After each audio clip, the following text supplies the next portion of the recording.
हरियाणा कांग्रेस लगातार सुर्खियों में है क्योंकि लगातार जिस तरीके से हरियाणा कांग्रेस में गुटबाजी देखने को मिलती है, जिस तरीके से हरियाणा के अलग अलग जिलों में ऑब्जर्वर जा रहे हैं, जिला अध्यक्ष की नियुक्तियों को लेकर कार्यकर्ताओं से बातचीत कर रहे हैं। पर फरीदाबाद में कल जिस तरीके से कांग्रेस के कार्यकर्ताओं ने हंगामा किया, काफी ज्यादा नाराजगी कांग्रेस के कार्यकर्ताओं ने दिखाई। हमारे साथ कांग्रेस के वरिष्ठ नेता लखन कुमार सिंगला मौजूद हैं, ये भी कल मीटिंग में मौजूद थे, बैठक में मौजूद थे।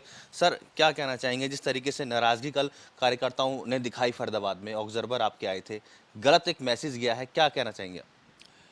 सच्चाई में तो ये है कि जो ऑब्जर्वर आए हैं प्रभारी जी ने नियुक्त करे हैं और ईमानदारी से वो अपना काम करने के लिए आए हैं। पूरे हरियाणा प्रदेश के अंदर सारे ज़िलों के अंदर ऑब्जर्वर कर गए हैं। उनका एक ही मकसद है कि जो भी प्रदेश की कार्यकारिणी में जिला अध्यक्ष बने, निष्पक्ष बने, किसी की सिफारिश से ना बने और ज़मीन से जुड़ा व्यक्ति बने जिसने कांग्रेस के लिए काम करा है। उसी प्रतिक्रिया को पूरी करने के लिए ये लोग यहाँ आए थे।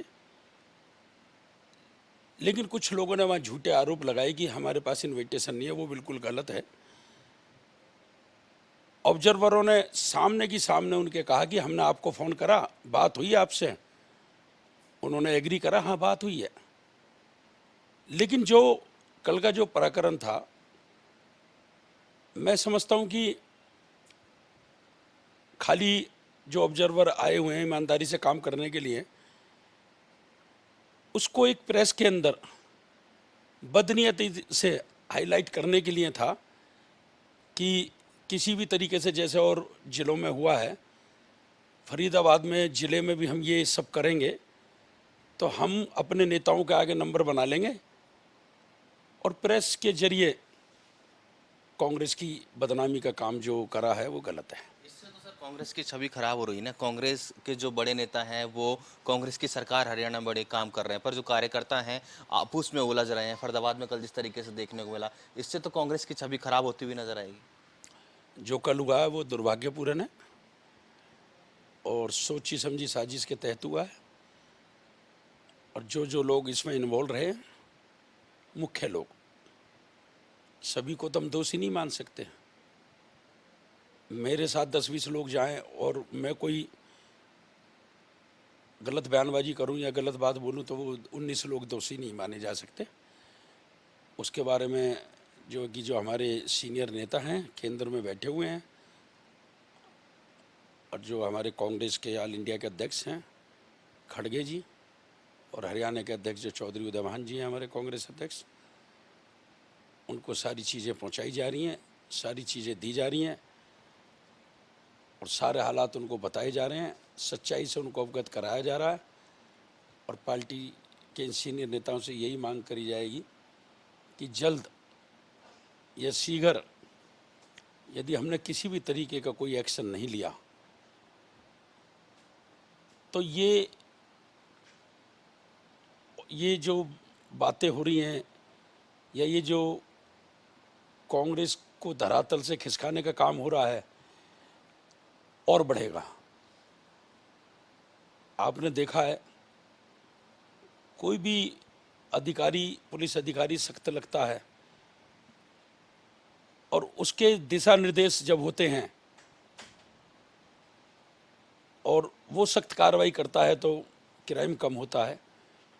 उसी तरीके से हाईकमान को सख्त से सख्त कार्रवाई करनी चाहिए। जो लोग दोषी हैं, जिनके खिलाफ सबूत हैं, उनके खिलाफ सख्त से सख्त कार्रवाई करनी चाहिए, जिससे कि आने वाले समय के अंदर इस तरीके से प्रभारी द्वारा बनाए गए ऑब्जर्वरों का अपमान ना हो, उनके मान सम्मान को ठेस ना पहुँचे, कांग्रेस पार्टी की बदनामी ना हो, कांग्रेस को कोई नुकसान ना हो और नुकसान करने वालों के खिलाफ कार्रवाई होनी चाहिए।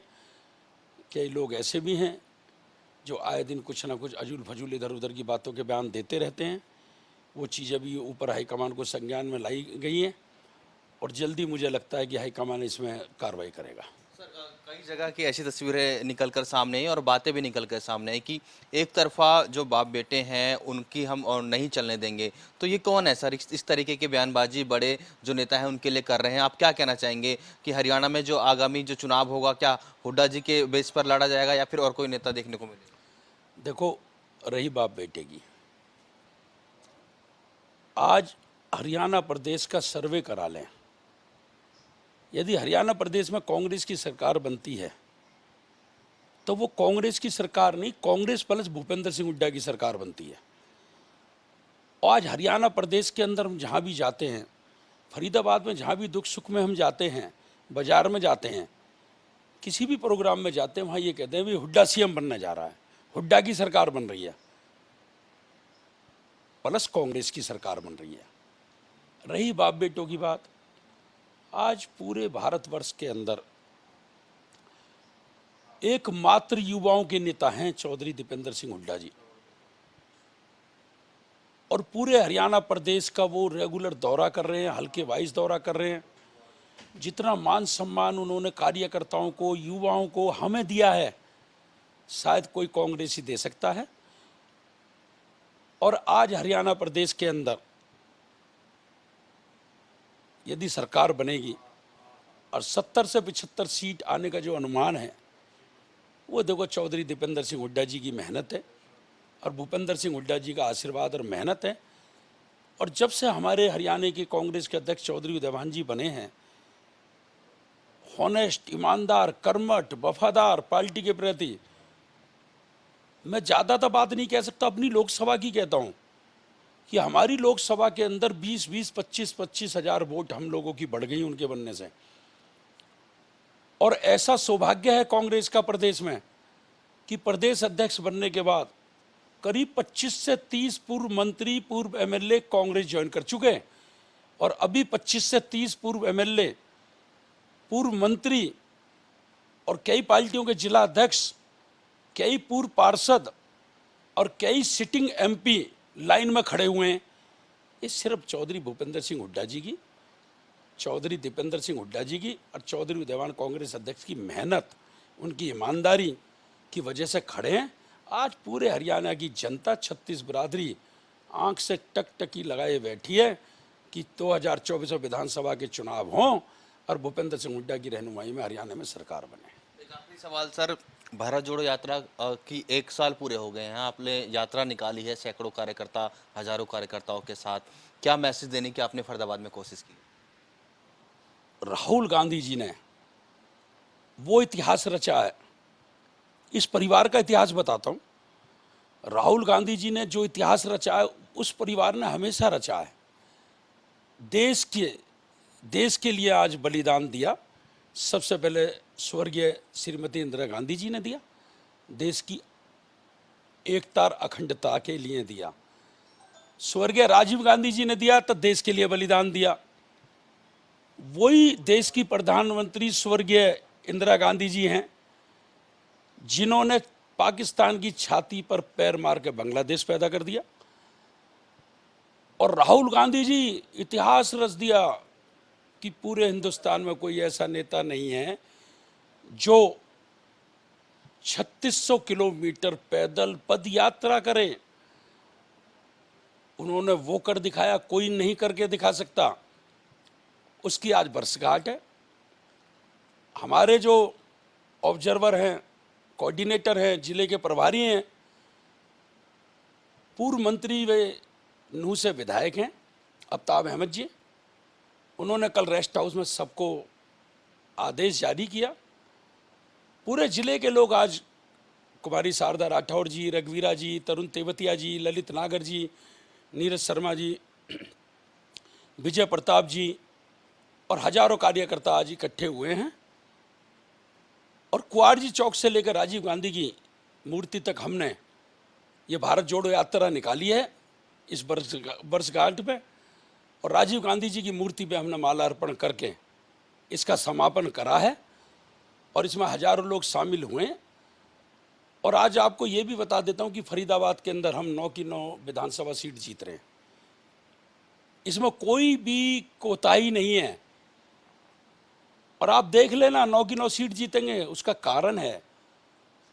कारण ये है कि 2005 से 14 तक भूपेंद्र सिंह हुड्डा जी सीएम बने तो उन्होंने फरीदाबाद को मेट्रो दी, हुड्डा जी ने बदरपुर फ्लाईओवर दिया, आईएमटी दी, मेडिकल कॉलेज दिया, मेडिकल हॉस्पिटल दिया, गुड़गामा सोनावाला रोड दिया, कैली बाईपास दिया, सेक्टरों के अंदर आरएमसी रोड बनाई, सेक्टरों के अंदर, शहर के अंदर, कॉलोनियों के अंदर पार्कों की बाउंड्री वाल, कैनोपी, झूले, बेंचेस, हाई मार्क्स लाइट लगाई, हर पार्कों के अंदर ट्यूबवेल लगाए, मीठे पानी की रेन्यूअल योजना लाए जिससे आज पानी फरीदाबाद के लोगों को मिल रहा है।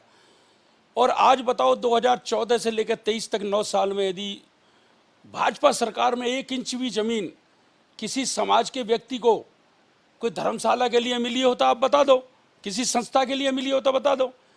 लेकिन वो चौधरी भूपेंद्र सिंह हुड्डा हैं जिन्होंने सेक्टर 16 के अंदर गुजर भवन के लिए जमीन दी और भव्य बिल्डिंग का निर्माण कराया, उसमें फाइनेंशियली मदद करी।